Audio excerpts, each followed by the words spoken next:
El expresivo estilo de dibujo de Augusto Mora y una metodología meticulosa han dado una escritura de historias y una creación de imágenes que son rasgos característicos de su trabajo. En todos sus trabajos, ya sea contando la aventura de este héroe del Maizo o contando lo que ocurre en el Barma del Marrakech, todos tienen el común denominador de dibujos muy llamativos, pero también un trabajo muy cuidado que si se animan a adquirir sus obras van a poder ver. Cada viñeta es un deleite porque tiene detalles muy meticulosos, muy cuidados, muy respetuosos, pero sin perder ese encanto de la caricatura y del dibujo. Y bueno, pues sin más, dejo a Augusto Mora hablar y pues ahorita iremos introduciéndoles un poco más y si no contándoles más de Yo a dónde espero nos lleva. que esta plática, ya con la introducción del buen Axel Alonso, les llame la atención, porque básicamente muchas veces, como ya bien lo mencionaba Axel, escuchamos cómic, escuchamos tiras cómicas y pensamos que es un lenguaje, eh, si bien a lo mejor para niños o a lo mejor un lenguaje, una literatura fácil o barata o que no tiene mucho contenido, en realidad pues la historieta más bien es un lenguaje más, así como es la literatura, así como lo es el radio, así El como es la cine, televisión, el cine. Es un lenguaje en el cual puedes transmitir mensajes de todo tipo, ¿no? O sea, en la televisión, en el cine puedes transmitir mensajes desde, no sé, propaganda política, por ejemplo, o humor, etcétera, y también otro tipo de cultura, ¿no? Por ejemplo, una televisión cultural, etcétera. Yo les voy a empezar a platicar un poco cómo fue que yo me acerqué al mundo del cómic, cómo es que fue que me di cuenta que justamente este lenguaje, en este lenguaje podías hablar de todos los temas posibles, ¿no? Que no estaba simplemente limitado al lenguaje de los cómics de superhéroes, por ejemplo, de Spider-Man, del Hombre Araña, sino que había más allá, que era un medio del que podías explotar y hablar de cualquier tema, ¿no? O sea, eh, por ejemplo, temas políticos o temas sociales o temas periodísticos, que es como lo vamos a ver. Y yo empecé leyendo, no sé si ustedes conozcan la revista Mad, que había que bueno, es una revista con mucha tradición en Estados Unidos. Aquí tuvo en algunas México, ediciones también aquí, ¿no? sí, aquí en México había. Esporádicamente vuelve, va.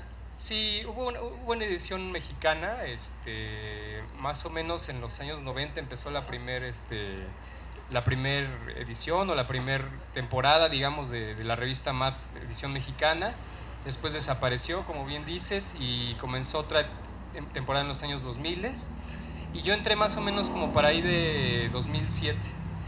Pero bueno, no iba a esa parte todavía, más bien iba a platicar que yo leía en los años 90, justamente con mi hermano leía la revista Mad, ¿no? Entonces fue como uno de mis primeros acercamientos al cómic.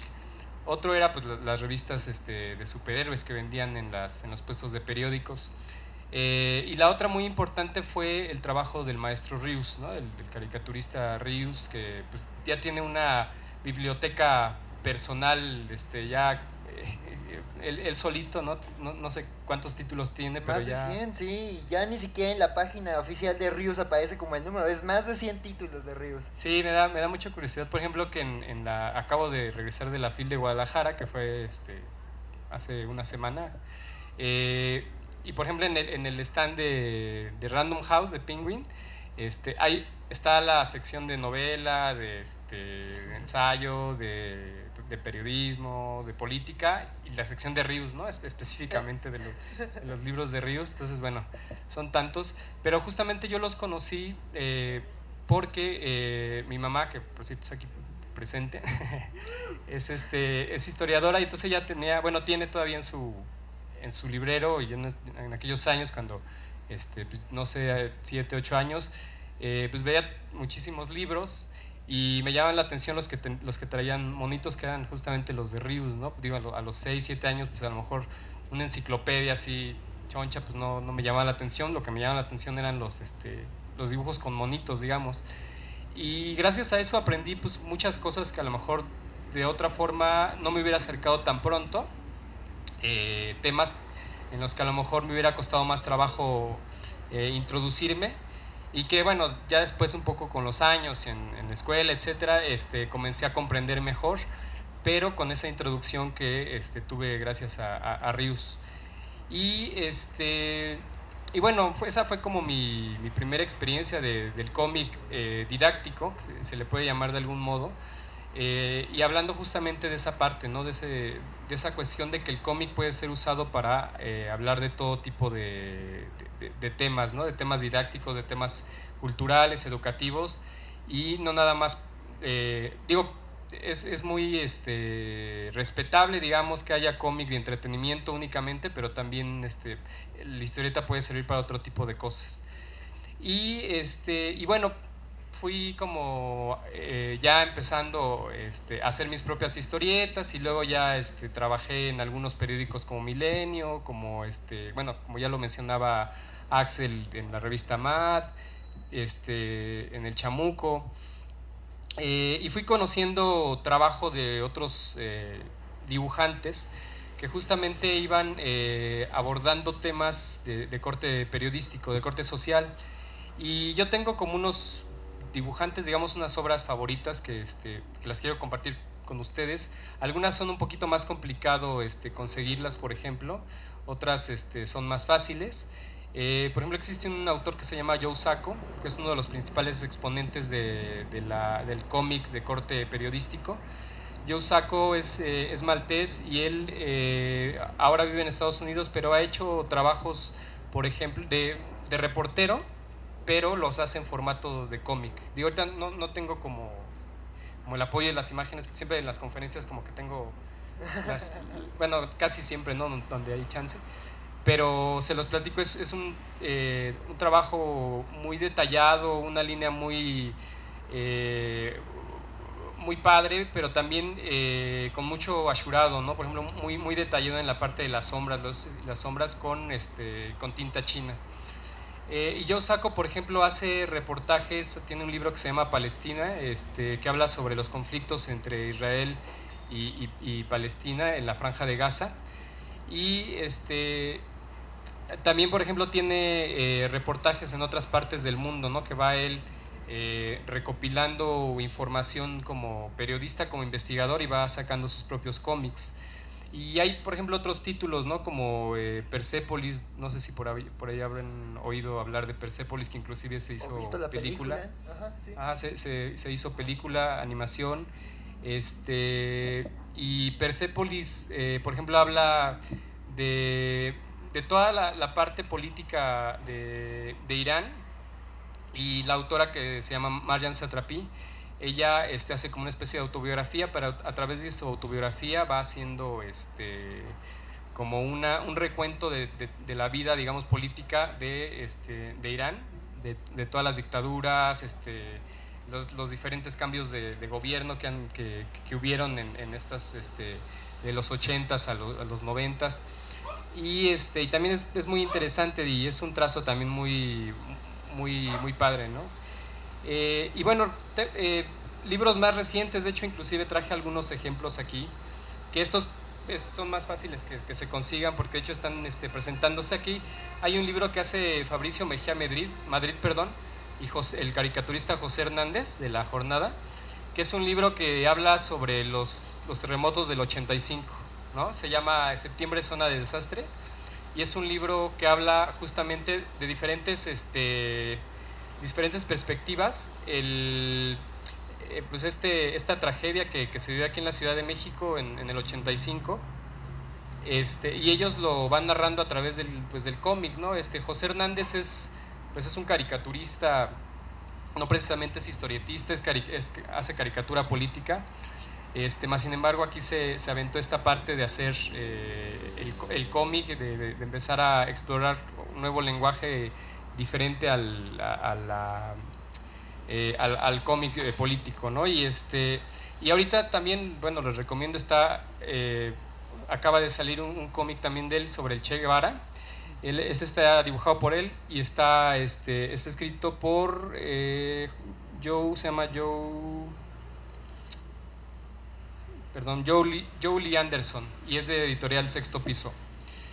Y bueno, puedo mencionar muchos otros ejemplos. Por ejemplo, también hay otro libro que recién salió de editorial Resistencia que se llama La Lucha, que habla sobre Lucha Castro, una activista defensora de los derechos humanos, que va narrando también un poco la vida de este personaje, en el cual habla sobre todo de la violencia contra los derechos humanos en Ciudad Juárez.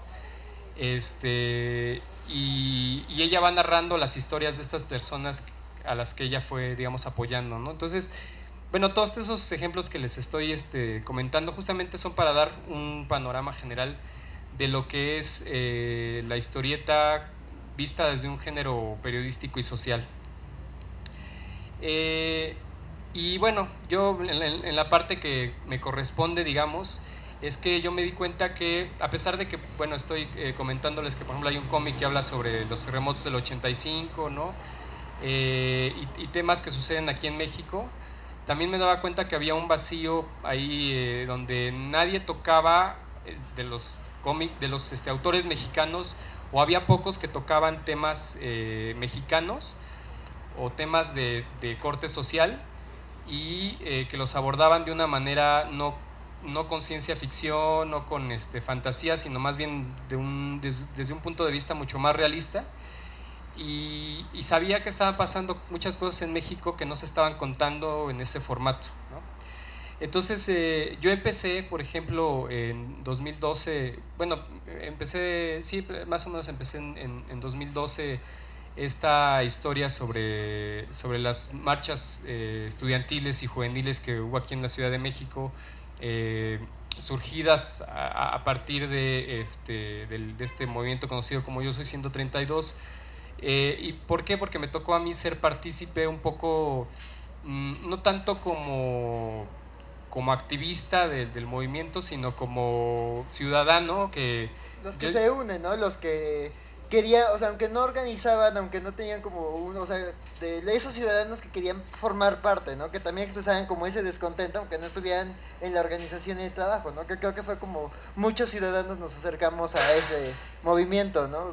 Sí, exactamente, que ibas caminando por aquí por Reforma y de repente veías las marchas y pues, te llamaba la atención qué estaba pasando, y a lo mejor congeniabas un poco, ¿no? con las ideas que tenían, pero yo lo quise ver desde un punto de vista externo, no clavarme como tanto en la parte como de ideología política, sino más bien tratar de ver fenómeno social como justamente eso, como un fenómeno, y tratar de retratarlo en una historieta, en un cómic, ¿no? Entonces ese fue mi primer paso a este género. Ese cómic fue publicado en 2013, y a la par quise hacer también digamos un espejo histórico con otros movimientos estudiantiles que habían surgido en otros años, más precisamente en los años 60 y 70. No quería hablar tanto del 68 porque me parece que es un tema que ya se ha abordado mucho, pero sin embargo quería tocar esa parte de los movimientos estudiantiles, y me di cuenta que en este movimiento que empezaba a surgir, que fue conocido como, bueno, más bien el evento fue conocido como el Halconazo, que fue también un movimiento estudiantil que fue reprimido violentamente, y que también hubo muchos muertos, y que la gente, pues, o que mucha gente no sabía lo que exactamente había pasado, o inclusive ni siquiera se habían enterado que eso existía, ¿no? El 68 como que lo ha eclipsado un poco, ¿no? O sea, lo que ocurrió el 10 de junio como que no se habla tanto porque queda como más, como que todos los reflectores están ante lo que pasó el 2 de octubre, ¿no? Que fue también muy similar en cuanto... Sí, obviamente por la magnitud del evento, por el número de muertos, y además porque era como uno de los primeros en su clase en el DF, ¿no? Sí. De esa magnitud y con esa violencia. Y la parte del 71 pues a lo mejor ya no se oyó mucho, ¿no? También por esa misma cuestión. Sí. Pero justamente el movimiento del 71, que era un movimiento que empezaba justamente, que era resurgir a partir de 3 años donde hubo silencio de los estudiantes, donde a muchos los exiliaron a Chile, muchos volvían justamente de ese exilio de Chile en ese año, y era un movimiento que empezó a surgir en apoyo a la Universidad de Nuevo León. Y que en apoyo a la Universidad de Nuevo León, que iba a tener como diferentes reformas estructurales muy parecidas a las que estamos viviendo actualmente en la cuestión educativa, querían subir cuotas, privatizar una parte de la universidad. Aquí en México se hizo esta marcha del 10 de junio del 71, pero también lo que se intentaba era retomar otra vez ese camino de movimiento estudiantil que había sido aplastado en el 68, ¿no? Entonces ahí yo encontré una historia bien interesante que me parecía que no se estaba abordando tanto. De hecho, para la investigación, pues a mí me costó mucho trabajo encontrar bibliografía que me ayudara a esta investigación. Buscaba, por ejemplo, bueno, hice investigación hemerográfica en periódicos de la época, en revistas, etcétera, y también con entrevistas con gente que en ese momento pues estaba, que había vivido esa tragedia, ¿no? Ese fue mi primer paso. Después, el siguiente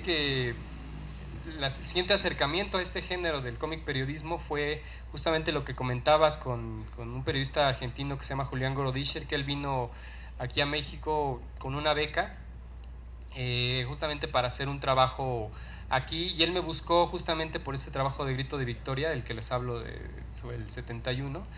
Me buscó porque lo había visto en internet y bueno, digamos que tuvimos una primera reunión y ahí como que congeniamos muy bien en la cuestión de ideas, y entonces él me propuso hacer 3 cómics, ¿no? 3 cómics periodísticos en los cuales él iba a hacer el guión, él iba a hacer como la parte de la investigación, yo lo iba a estar acompañando en todas estas investigaciones, en entrevistas, y después yo iba a dibujar, ¿no? sus páginas.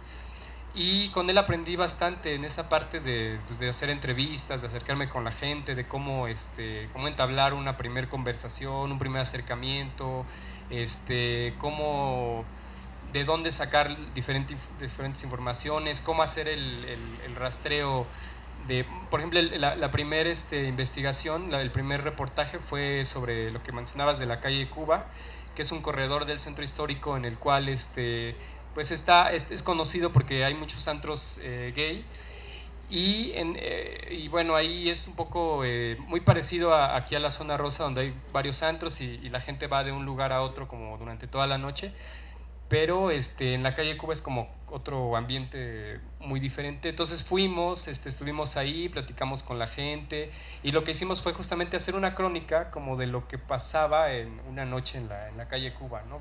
Fue bastante divertido, fue bastante interesante, y ahí me salí un poco como de esta parte del cómic político social, ya más bien era, o más bien no social, porque a fin de cuentas es social, pero no tanto político, sino más bien de la parte del periodismo de entretenimiento, ¿no? Con Julián la verdad es que aprendí mucho. Después, bueno, él se regresó a Buenos Aires, y yo quedé como con la idea de que podía seguir haciendo este tipo de géneros, ¿no? Aparte de lo que ya habías comentado del Maizo, por ejemplo, que es una cuestión más fantástica, más mitológica. Pero que no descarta la investigación, ¿no? Porque tienes que empaparte como del aspecto cultural y de los mitos que inspiran esa historia, ¿no? Sí, exacto. Como que esa parte de la investigación dentro del cómic siempre ha estado en mi trabajo, ¿no? O sea, siempre me ha gustado como documentarme mucho antes de empezar a escribir un guión.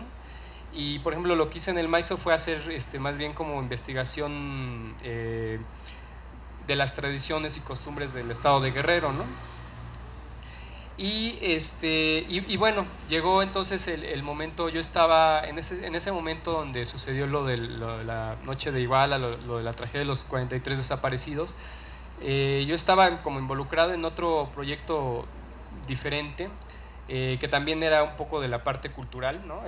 Sobre el son jarocho, pero surge pues esta tragedia, digamos, y mi intención era tratar de retomar este suceso, este desafortunado suceso, para empezar querer contar lo que había pasado, ¿no? De una forma, si no menos trágica, por lo menos un poco más digerible para la gente, para que la gente pudiera saber lo que había sucedido, ¿no? Dar como un panorama de lo que había pasado, y entonces empecé como a escribir un guión, ¿no? A partir de la investigación, de la información que iba surgiendo en internet en ese momento, ¿no? Y después tratando como de involucrarme un poco más en el tema, platicando con la gente, con los estudiantes, y así fue como surgió este pequeño cómic que se llama ¿A dónde nos llevan? Este primer trabajo, yo las primeras páginas de este ejemplar, de este libro, de esta obra, las publiqué primero en el Chamuco el año pasado, más o menos por estas fechas, a finales del año. Las publiqué en la revista, bueno, se las mandé a la editora del Chamuco, le dije cuál era como la intención que yo tenía al hacer este cómic, y a ellos pues les gustó mucho, ¿no? Les llamó mucho la atención la idea. De hecho, yo ya había platicado anteriormente con ellos, con Alma Soto y con el Fisgón, sobre este trabajo que yo venía realizando. Pero una vez que se los presenté, pues les gustó mucho, ¿no? Y tan es así que pues me dijeron que les siguiera mandando como otras partes, ¿no? Entonces les mandé una segunda y una tercera parte que se publicó en 3 números diferentes de la revista El Chamuco. Entonces, digamos que esa parte fue para mí pues muy importante, que se publicara en un medio impreso, y digamos que de ese alcance. Siendo que también pues la revista del Chamuco era bueno, más bien es, perdón, una revista en la cual hay cómic 25.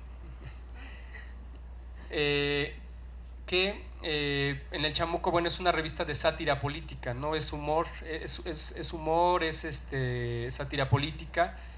Y yo lo que estaba proponiendo era un cómic serio, un cómic obviamente hecho con mucho respeto, hecho con mucha seriedad, no tenía nada de humor. Y sin embargo, pues les gustó mucho la propuesta, ¿no? Un poco con este discurso que yo traigo como de los ejemplos que hay en otras partes del mundo sobre este tipo de género de historieta, que no es como en México, no es muy explotado por los autores, he de decirlo. A pesar de que hay mucha actividad del cómic independiente y de los autores, pero no es como que algo que les haya interesado aún, ¿no?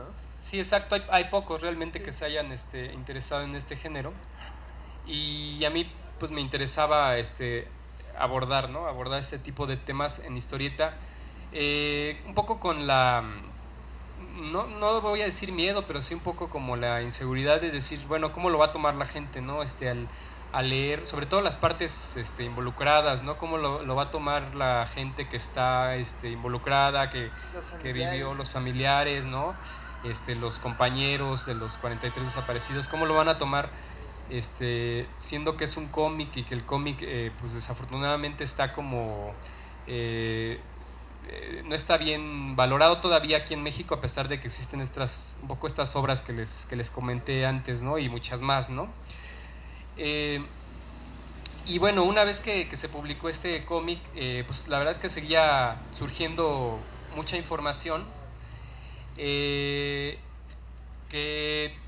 pues un poco ya no quería como seguir con esa secuencia de irla publicando en el Chamuco, sino más bien yo lo que quería era hacer un ejemplar que contuviera toda la información, más la información nueva que iba surgiendo a partir, por ejemplo, de las investigaciones del GIEI, ¿no?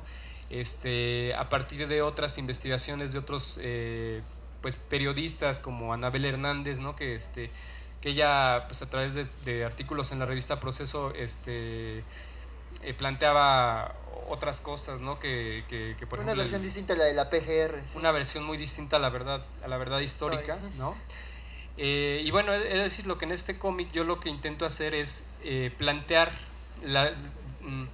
a mí me parece que no hay un periodismo neutral, o sea, no hay un periodismo en el cual tú puedas decir soy completamente objetivo y mi forma de ver el mundo no está ahí involucrada, no tengo una tendencia, pero sin embargo yo lo que traté de hacer es no ser un periodismo militante, no un periodismo que te tratara de convencer algo, sino más bien, como lo comentabas, poner las diferentes versiones, tanto en el clip, bueno, en el cómic, si lo checan, si lo ojean, hablo tanto de la versión de la PGR como la versión del GIEI, la versión también de los estudiantes, con algunos de los que pude platicar aquí en la Ciudad de México, cuando se realizaron las acciones globales por Ayotzinapa y se hacían las marchas aquí en el DF. Yo pude acercarme con algunos de los estudiantes que lograron sobrevivir a este suceso.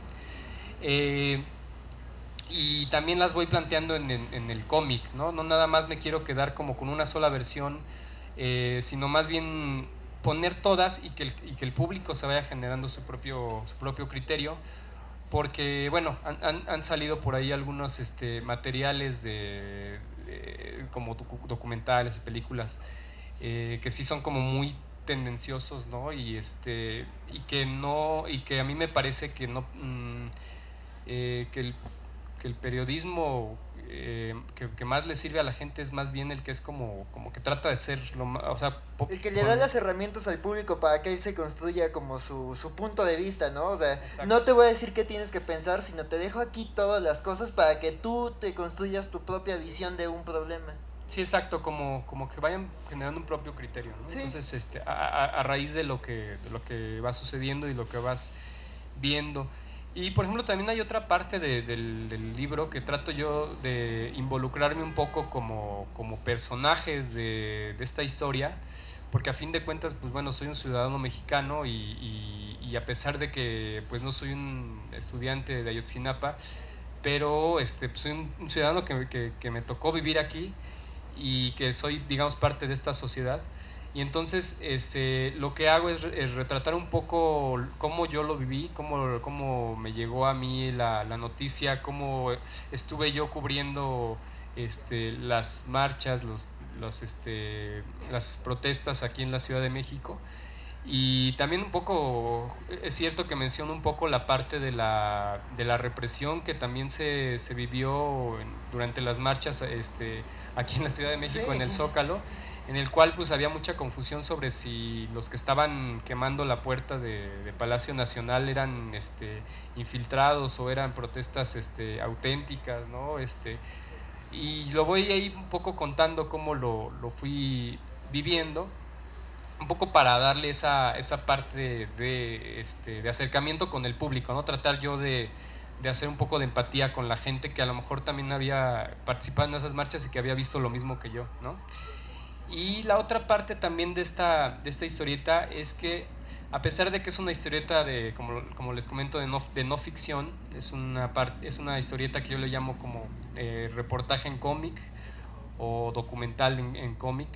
Sí hay una secuencia de unas primeras páginas en las cuales están basadas en hechos reales, pero que yo voy creando, digamos, personajes que están basados en personajes reales, en situaciones y hechos reales, que van como hilando toda la historia, ¿no? Un poco me comentaba, por ejemplo, un lector que ya había leído la revista, que le había gustado mucho esa parte donde no nada más era un reportaje con datos duros, ¿no? Donde nada más iba poniendo así como pasó esto y esto y en tal fecha sucedió aquí, sino que más bien lo iba hilando con una historia, con una historia como si fuera un pequeño relato. Y eso me dijo, bueno, es que eso me gustó porque eso como que va haciendo que uno como lector se vaya interesando en leer todo lo demás, ¿no? Porque muchas veces, pues a lo mejor te pueden pasar ahí un panfleto, un libro con información, un cómic con información de todo tipo, y no, digamos que no, si no te llama la atención lo que te están contando, pues a lo mejor lo dejas de leer. Pero si hay una historia de por medio, un poco ficcionar la realidad, que es lo que yo escuchaba que lo comentaba Trino Maldonado, el escritor que hizo una novela también sobre los 43 de Ayotzinapa, que él hacía eso, ¿no? Que había partes en las que había que ficcionar, ¿no? Un poco para darle un ritmo a la historia, ¿no? Y bueno, es la historia en la que yo me baso es la historia de María Araceli, que es la madre de Cuthberto Ortiz, uno de los 43 desaparecidos, que es una historia pues, muy trágica porque a su papá de ella lo desaparecieron en los años 70 durante la Guerra Sucia, y resulta que bueno, en estas fechas le desaparecen a su hijo, ¿no? Entonces esta historia que se va como repitiendo en este tipo de, bueno, más bien en estas regiones, sobre todo del país, en las cuales pues viven una tragedia constantemente y que a las mismas familias les toca vivir diferentes etapas, ¿no? de la historia negra de México, ¿no? Entonces, esta es otra parte muy importante, y que no trato de hacerlo muy dramático, así como si fuera una telenovela, ¿no? Como lo hicieron en esta película de La Noche de Iguala, que es como una telenovela así muy... Sino que más bien lo trato de contar tal y como fue, porque aparte, por ejemplo, también hay una parte donde relato unas de los testimonios de Omar García, en el cual él estuvo en un hospital, que fueron a pedir ayuda a un hospital, algunos de los estudiantes que traían a un compañero herido, y fueron a pedir ayuda, y no se las daban porque no había en ese momento personal, ¿no? Y después llegaron los militares y empezaron ahí a pedirles información de sus nombres reales, que porque si no que si no luego no los iban a encontrar, ¿no? Así un comentario así les hicieron los militares. Eso también lo voy poniendo en la historia como parte del relato. Y bueno, digamos que es un relato, es un libro breve, en realidad es un cómic. Yo no le llamo libro porque a mí me parece que la extensión no es tan grande, es más bien un libro pequeño. Justamente porque a mí me parece que el caso pues no está cerrado, ¿no? Y a pesar de que pues se nos ha hecho creer que que la verdad histórica es la correcta, en realidad nos hemos dado cuenta que hay muchas cosas que son inconsistentes, ¿no? Tan solo el incendio de Cocula, que siguen saliendo información sobre que no hubo tal incendio, que no... O sea, que en Guerrero... Esta semana salió un informe de que con imágenes satelitales se revisó y que solo hubo un incendio ese día en Guerrero y no fue ni cerca de Cocula. Entonces, sí, o sea, hay detalles que se han desmoronado de la verdad histórica. Sí, o detalles como la cantidad de calor que tienes que tener para quemar 43 cuerpos, ¿no? Sí. Y que en realidad pues tendría que ser un horno en el cual se tuvieron que haber quemado en el tiempo que ellos dicen, y el material que se tuvo que haber usado era para 3 o 4 personas que según habían estado ahí desapareciendo los cadáveres. Es como es incoherente, y además como que deja a la gente pues como con esas dudas, ¿no? Como que la gente no es tonta, ¿no? ¿No? Entonces, justamente por eso es un libro breve, porque no, a mí, me parece que no ha cerrado. De hecho, inclusive cierro el libro, digo, no se los voy a contar todo para no echárselos a perder, pero sí cierra con esta parte del cuestionamiento, ¿no? Y ahora sí que a dónde nos lleva, ¿no? Este es el final del libro. Y y bueno, nada más para finalizar, porque por si hay alguna ronda de preguntas y respuestas, si tienen alguna duda que quieran manifestar o alguna cosa que quieran hacer. A partir de este trabajo yo he tenido varias experiencias muy buenas para mí, pero digamos muy raras, ¿no? Que no me las esperaba. Yo este cómic, por ejemplo, realmente no tiene un ánimo lucrativo. Es un esfuerzo que yo hago personal. Digamos que es bajo mi propio sello editorial. No me patrocina nadie, no tengo ningún tipo de respaldo económico, sino que más bien es un esfuerzo personal que yo he hecho, y que inclusive tan es así que no tiene como fines de lucro, sino únicamente de fines informativos. Es que en la parte de hasta atrás del cómic dice que se puede reproducir únicamente con fines no lucrativos, ¿no? Sí, únicamente con fines didácticos e informativos. O sea que si alguno de ustedes pues lo compra y le gustaría como repartirlo, pues lo puede hacer con total libertad. Y pues esa es la idea, ¿no? Como poner eh, granito de arena para que justamente no se apague esa llama de justamente querer seguir exigiendo, ¿no? Lo que realmente pasó, ¿no? Y que esas verdades que nos van transmitiendo sean contundentes y que las pruebas no sean flojas, ¿no? Y y bueno, por ejemplo, una de las anécdotas que les comento que me pasó fue que ahí en la FESI, en la Facultad de Estudios Superiores de Iztacala, de la UNAM, yo vivo por allá, por el norte de la ciudad, y una vez iba pasando por un mural que hicieron ahí dentro de la escuela, y agarraron las páginas no estas, porque todavía no había salido, fue a principios de año, pero las páginas del Chamuco las imprimieron, ¿no? Las copiaron, las imprimieron y las pusieron ahí en el periódico mural de los estudiantes ahí de medicina. Qué emocionante, ¿no? qué padre. Y bueno, esa es la idea, ¿no? En realidad esa es la idea de que se difunda todo esto. Y justamente al hablarse desde un punto de vista, o más bien desde un lenguaje del cómic, es tratar de introducir a la gente a este tema, no pensando en que leyendo esto la gente ya se va a informar de todo lo que pasó, porque en realidad en un ejemplar como estos no puedes abarcar todo. Nos han salido libros y libros y van a seguir saliendo, sí. Sí, exacto. Sin embargo, pongo mis fuentes, o sea, fuentes de donde fui sacando la información, para que la gente, si está interesada, digamos, en seguir sobre el caso, pues pueda ver de dónde viene la información, investigando, hacer como una especie clavar como una especie de espinita ahí de curiosidad, ¿no? Y eso es lo que a mí me parece que hacía, por ejemplo, o hace todavía Rius, ¿no? O el Fisgón, ¿no? Ese darte una introducción nada más al tema para que lo vayas un poco comprendiendo mejor, porque digamos habrá gente a lo mejor de otro país que no sabe que ha oído en las noticias por ahí lo que pasó, pero no sabe exactamente qué sucedió, y entonces esto les puede ser como una especie de introducción a los sucesos y irte como metiendo un poco más en el tema, ¿no? A mí me parece que la virtud que tiene el lenguaje del cómic, ¿no? Y bueno, otra de las anécdotas que también me sucedieron, que estuve también participando en la Feria del Libro Infantil y Juvenil, en la FILIG, que hacen en el CNA en noviembre, principios de noviembre, de este noviembre que pasó, y ahí lo estuve también presentando. Ahí tuve un evento era un evento de puros autores de cómic. Yo tuve mi mesa de venta, y la parte curiosa, digamos, que me pasó fue que los niños, ¿no? Niños desde 7, 8 años, 12, 15 años, les llamaba la atención el cómic, siendo que pues a lo mejor podrías pensar que a lo mejor son cómics para adultos, ¿no?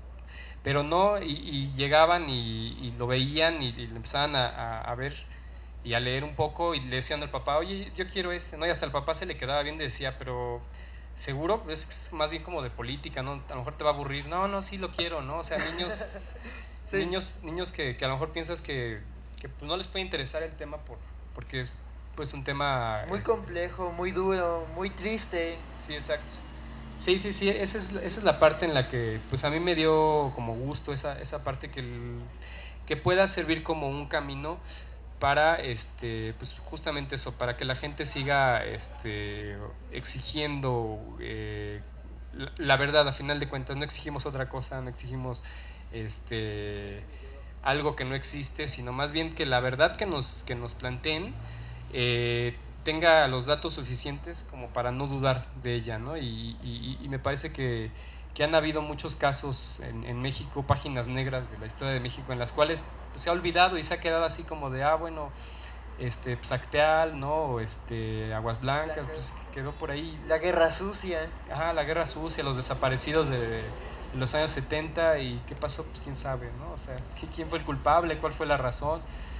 Y bueno, otra de las cosas importantes es que justamente en este cómic, como les digo una vez más, no trato como de decir esto pasó y esto fue esta es la verdad, ¿no? Esta es mi verdad y esta es la verdad que tiene que seguir, porque en realidad justamente no hay hasta el momento esas pruebas, ¿no? Para saber exactamente qué pasó, sino más bien es como una entrada de todas las versiones que existen para que para que ahora sí que el público sea el que diga cuál es la última palabra